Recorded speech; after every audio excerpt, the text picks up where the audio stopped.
unahin po natin yung pagbibitiw ni Inday Sara Duterte bilang nagbitiw siya sa cabinet post bilang DepEd Secretary, hindi bilang Vice Presidente.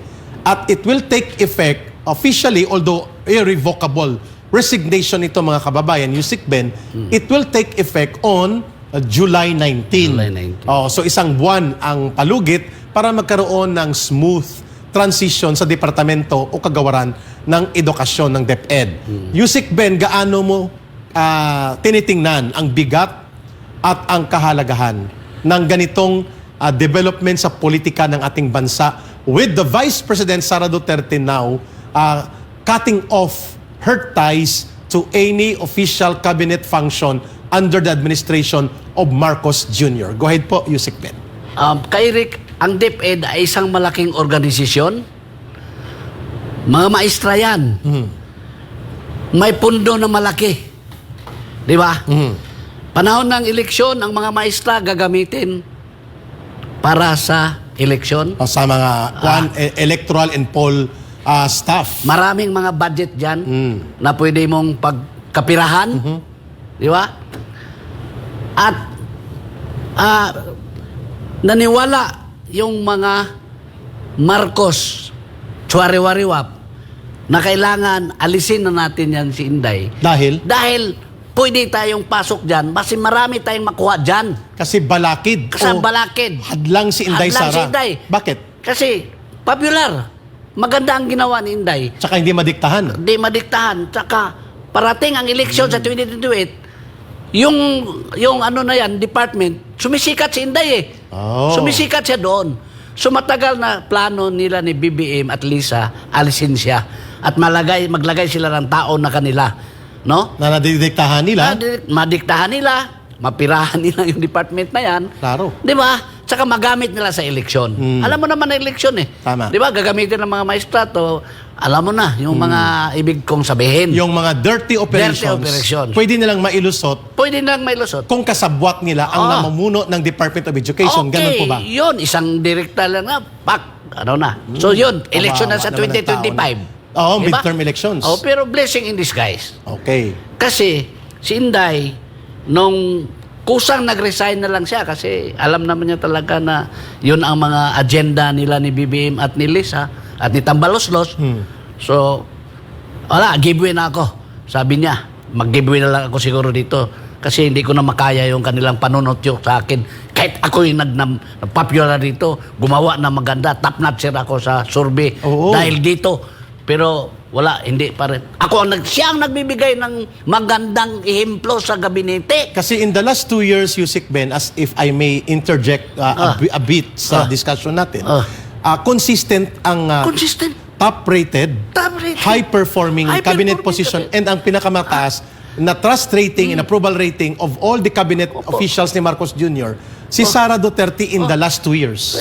So gaano kahalaga na ang ganyang pagtitiwala, kumpiyansa at pagbibigay suporta ng malawak na taong bayan ay nai-enjoy ng Vice Presidente kung sakaling siya ay nasa loob pa ng gabinete ni Marcos Jr. At anong implikasyon ng siya'y umalis na, Yusik Ben? Yun, kasi hindi na kaya yung mga pangungutya sa kanya. Kahit na-performer siya, umalis na lang siya. Pero alam niya ang agenda ng mga nagpapaalis sa kanya. No? Kusa siya mag-resign. Pero maganda, blessing in disguise. Bakit? Ito. Mabigyan ulo ang oposisyon na magiging kritiko sa administrasyong ito. Lalo na sa mga pang-aapi na ginagawa ng administrasyon ni Bongbong Marcos sa mga tao. Sa QGC, nagsalita ng si Inday na human rights violation, mga bata, sinali pa ninyong, di ba?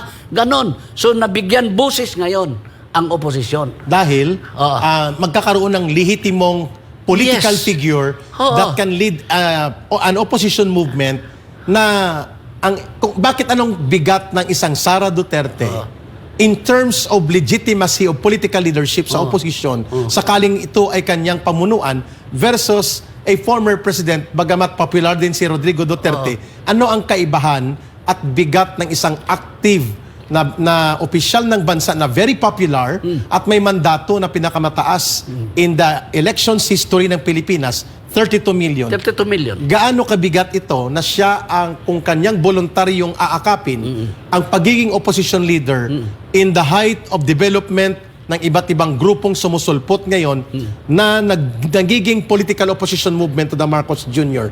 government. Ano ang kaibahan nito sa Rodrigo Duterte factor kung ang Sara Duterte bilang Vice Presidente ay nasa panig ng political opposition?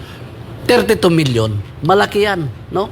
Ang inisip nila, kung nasa gabinete nila si Inday, popular, hindi sila natatakot dito sa, sa magiging role ni Inday.